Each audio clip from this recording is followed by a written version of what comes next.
Hello viewers, welcome to cook with Kanika. বাড়িতে বসেই খুব সহজে কেক বানানোর রেসিপি এটা। তো তার জন্য আমি প্রথমে একটি পাত্র নিয়ে নিলাম, যার মধ্যে আমি কেকটাকে বেকিং করব। প্রথমে আমি সে পাত্রটাকে ভালো করে ঘি মাখিয়ে নিলাম। আপনারা চাইলে কেক টিন ইউজ করতে পারেন। এবার ঘি মাখানো হয়ে গেছে পাত্রটাতে। তারপরে আমি একটু ময়দা দিয়ে সেটাকে খুব সুন্দর করে ময়দাটাকে চারিদিকে ছড়িয়ে নিব। এরকম করে যদি নেওয়া যায় পাত্রটাতে, তাহলে কেকটা খুব সুন্দর উঠে আসবে বেকিং হওয়ার পরে। ওটাকে আমি পাত্রটাকে আলাদা রেখে দিলাম। এবার আমি অন্য একটি পাত্র নিলাম, নিয়ে ওর মধ্যে আমি প্রথমে দিয়ে দিচ্ছি হাফ কাপ সাদা তেল।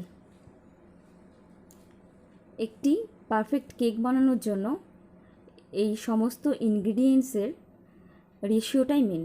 এখানে আমি হাফ কাপ সাদা তেল দিয়ে দিয়েছি। এবার আমি ওর মধ্যে পাউডার সুগার দিয়ে দিচ্ছি।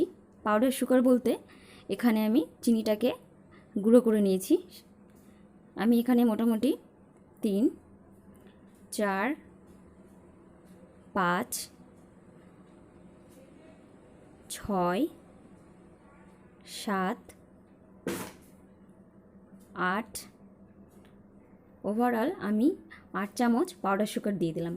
আপনারা এই জায়গাটা খুবই ভালো করে লক্ষ্য রাখবেন, মানে এখানে রেশিওটা যদি ঠিকঠাক হয় আপনার কেকটা একদম পারফেক্ট হবে। আমি 8 চামচ, বড় টেবিল চামচে 8 চামচ কিন্তু পাউডার সুগার দিয়েছি, আর হাফ কাপ তেল দিয়েছি। এই দিকে আপনারা লক্ষ্য রাখবেন, তাহলে আপনার কেকটা আমি যেভাবে তৈরি বলছি রেশিওগুলো, সেইভাবে যদি আপনারা তৈরি করেন একদম পারফেক্ট আসবে। এবার একটু খুব সুন্দর করে ওটাকে মিক্স করে নিলাম। মিক্স করে নেওয়ার পর এবার আমি ওর মধ্যে দিয়ে দেব ময়দা। আমি এখানে ছোট বাটিতে করে 1 বাটি ময়দা নিয়ে নিয়েছি। এখানে যে কাপটা দিয়ে আমি তেল মেপেছিলাম সেটার মোটামুটি 1.5 কাপ মতো ময়দা হবে এখানে।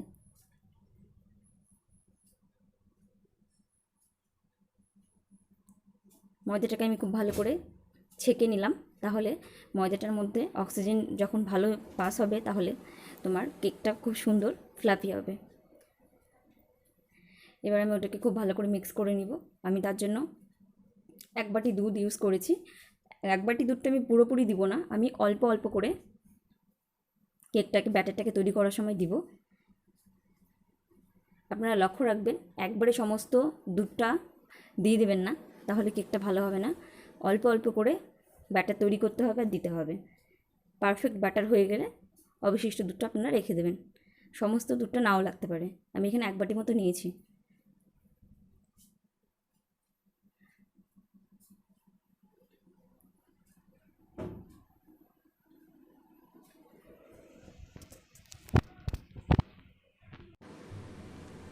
ব্যাটারটাকে এরকমভাবে খুব সুন্দর করে মিক্স করে নিতে হবে।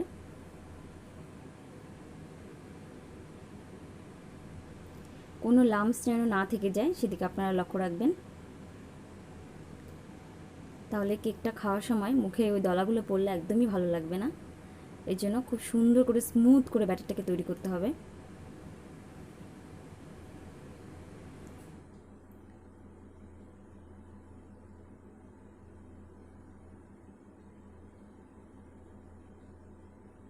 দেখুন ব্যাটারটা ঠিক এই রকম কনসিস্টেন্সি হবে, মানে এটা না খুব বেশি গাঢ় হবে না খুব বেশি পাতলা হবে, ঠিক এই রকম টাইপের ব্যাটারটা তৈরি করতে হবে।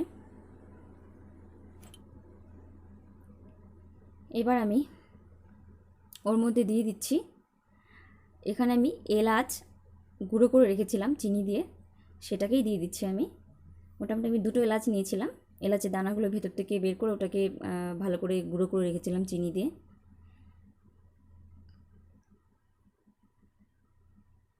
এলাচের ফ্লেভারটা দিলে আপনার কেকটা খেতে খুব ভালো লাগবে। একদম প্লেন কেক আমি তৈরি করে দেখাচ্ছি আপনাদের, যে কেউ তৈরি করতে পারে। এবার আমি একটু কাজু বাদাম দিয়ে দিচ্ছি, আমি কুচিয়ে রেখেছিলাম, আর দিয়ে দিচ্ছি একটু কিশমিশ। দিয়ে আমি সমস্ত ইনগ্রিডিয়েন্টসগুলোকে ভালো করে এবার মিক্স করে নেব।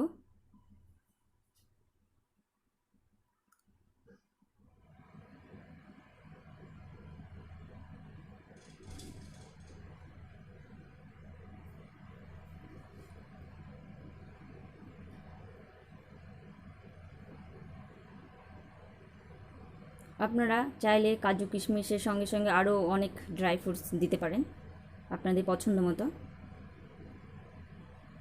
এবার আমি ওর মধ্যে দিয়ে দিব 1 চামচ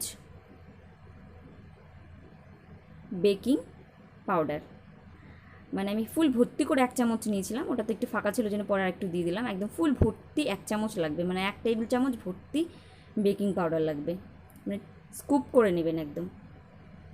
এবার আমি খুব ধীর হাতে এটাকে মিক্স করব। যখন আপনারা বেকিং পাউডারটা দিয়ে মিক্স করবেন তখন খুব জোরে করে একদম মিক্স করা যাবে না, একদম হালকা হাতে কাট অ্যান্ড ফোল্ড মেথডে আপনারা কেকটাকে মানে কেকের ব্যাটারটাকে মিক্স করবেন। এটা খুব হালকা হাতে করতে হবে।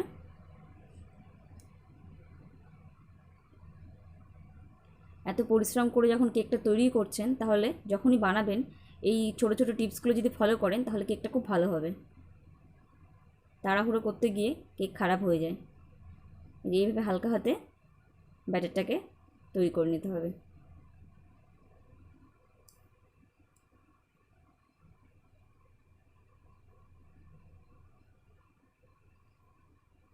ব্যাস এরকম করে মিক্স করে নিতে হবে। মিক্স হয়ে গেছে। এবার আমি ব্যাটারটাকে, যে পাত্রটা আমি বেকিংয়ের জন্য তৈরি করেছিলাম, তার মধ্যে ব্যাটারটাকে নিয়ে নেব। দেখুন ঠিক এই রকম ব্যাটারটা তৈরি হবে। যখন আপনারা ব্যাটারটা ঢালবেন কেক টিনে, একদম রিবনের মতন ব্যাটারটা পড়বে। এবার আমি 2-3 বার ট্যাপ করে নিচ্ছি, ভেতরে যদি কোনো বাবলস থেকে থাকে সেগুলো চলে যাবে এই প্রসেসটা করলে। এবার আমি একটি কড়াই নিয়ে নিয়েছি, যার মধ্যে একটু অনেকগুলো লবণ দিয়ে দিয়েছি। লবণটা আমি এর আগেও বেকিংয়ের জন্য ইউজ করেছি। দিয়ে একটি স্ট্যান্ড বসিয়ে আমি কেকটাকে বসিয়ে দিলাম। দিয়ে আমি একটি থালা দিয়ে আমি কড়াইটা ঢেকে দিচ্ছি। মানে এত ইজি, কড়াইতে আপনারা খুব সহজেই কেকটা তৈরি করতে পারেন। এবার আমি এটাকে মোটামুটি 35 থেকে 40 মিনিটের জন্য বেকে বসালাম। লো ফ্লেমে, একদম লো ফ্লেমে থাকবে।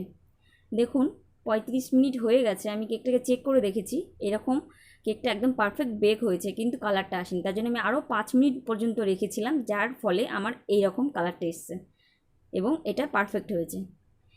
ঠান্ডা করে আমি কেকটাকে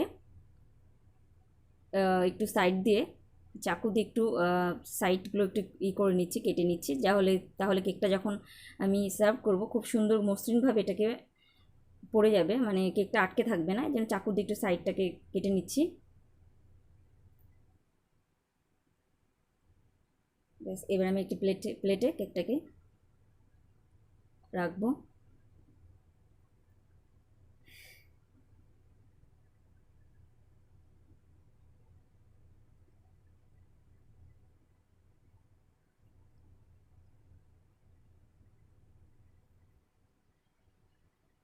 দেখুন ঠিক এইভাবে নিতে হবে। এবার আমি কয়েকবার একটু প্রেস করে নিব হাত দিয়ে।